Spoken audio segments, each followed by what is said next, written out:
Have you ever wondered how many types of magic there are, or even what they're called? In this video we'll be discovering just that. Arthur C. Clarke's famous third law states, any sufficiently advanced technology is indistinguishable from magic. Go back 200 years and matches would be seen as magic, as with the telephone, light bulbs and the TV.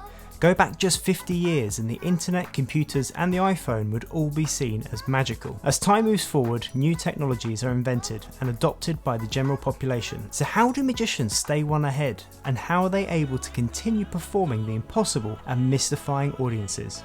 This is a big question. In a nutshell, magicians work incredibly hard to short circuit your knowledge, perception and memory, all in order for you to experience the priceless feeling of magic. For me, finding solutions to the impossible is the ultimate in problem solving, and I absolutely love it. For this video, I'll be referencing this book, The Trick Brain, written by a magician called Fitzkee in 1944. It's the second book in what's now known as the Fitzkee trilogy. In the book, Fitzkee cites the previous work of T. Page Wright, S. H. Sharp and Winston Freer, all of whom made notable attempts at categorising magical effects into a kind of magician's periodic table. When talking about his research in the book, Mr. Fitzkee writes, literally thousands of tricks from explanations in magic books to the listings in numerous catalogues were carefully scrutinised and weighed. After several years' consideration, I am now submitting the outline of basic effects as I've analysed the problem. He goes on to say, I'm firmly convinced that more than 99% of all tricks will fall within these classifications. So, let's dive right in. First up, production. This includes an appearance, creation, multiplication, inexhaustible supply, and rapid germination. So this would include things like Mary Poppins' bag, the ability to clone objects or people, as in The Prestige, and the rapid germination of the orange tree, as seen in the movie The Illusionist. Essentially, any magical effect where something is appearing from nothing. Next is the Vanish. This includes disappearance, obliteration, and infinite capacity. A disappearance is where something vanishes to nothing. Infinite capacity would include things like Doctor Who's TARDIS or a black hole. Next is Transposition, also known as impossible location.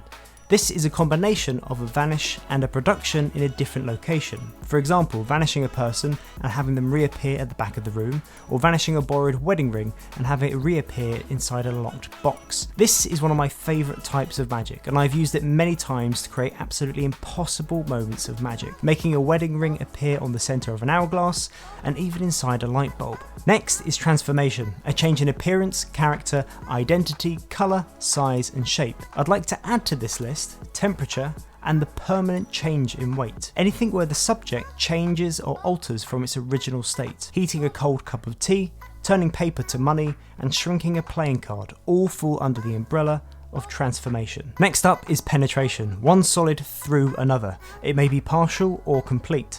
Whether it's pushing a needle through a solid block of brass, putting your hand through a shop window or chopping through your finger.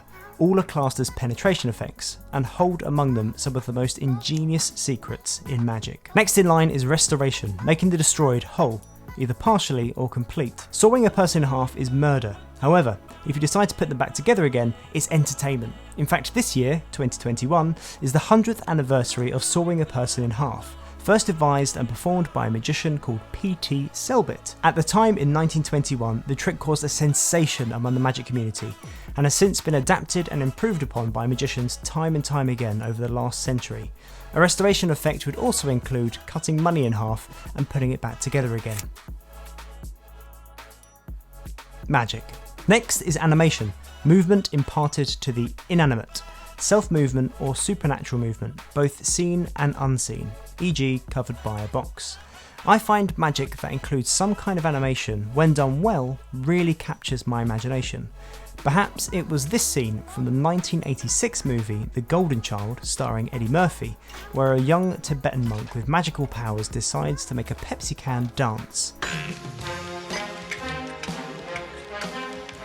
And I can't bring up The Golden Child without including this scene. I said, I want the knife.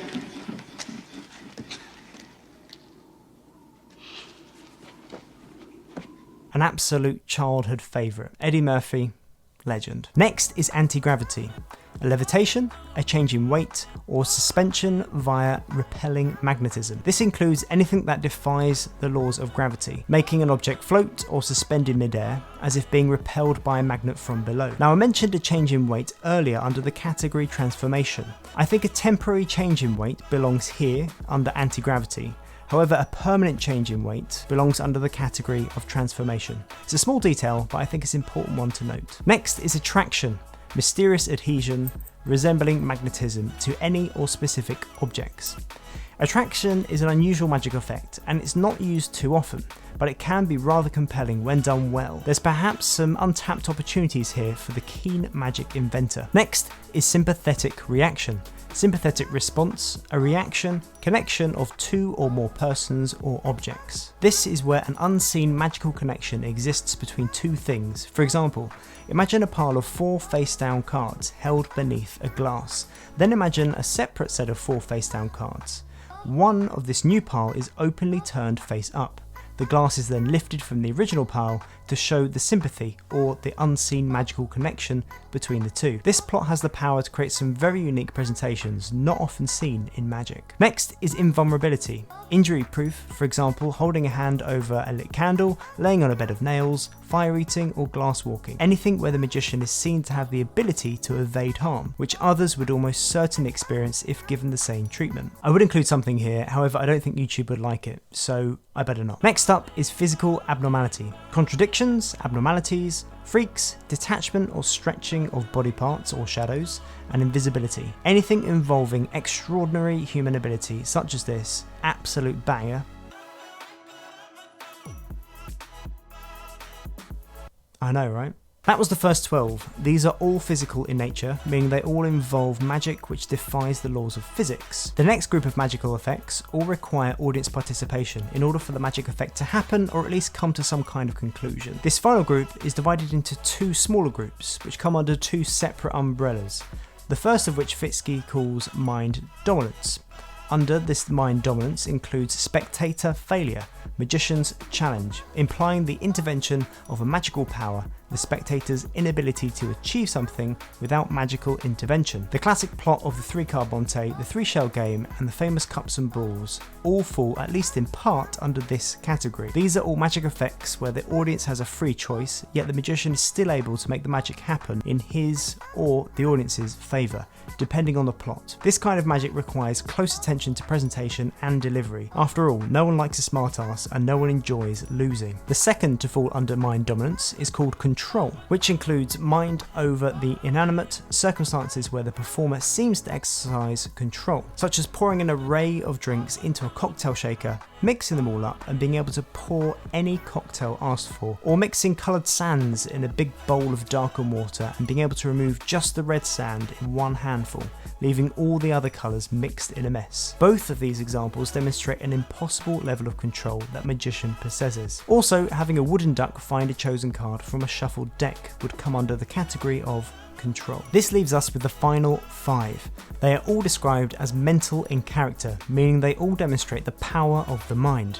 The first in this category is identification. Specific discovery in card work, such as countdown, spell down, reversal, simple extraction, or perhaps picking out a hidden murderer among a crowd. The emphasis is revealing the identity. So anything where an identity is discerned mentally or revealed magically. Next is thought reading, otherwise known as mental perception or mind reading. For example, asking someone to think of a childhood memory and being able to describe that memory, or think of the PIN number to their favourite credit card. Both would come under thought reading. Next is thought transition, thought projection and transference. The ability to transfer a thought from the magician's mind to another's, or one person's mind to another. For example, I'm going to think of a number between 1 and 10. What number do you feel I'm thinking of right now as you're watching this? Why not say it out loud? Go on, say it out loud.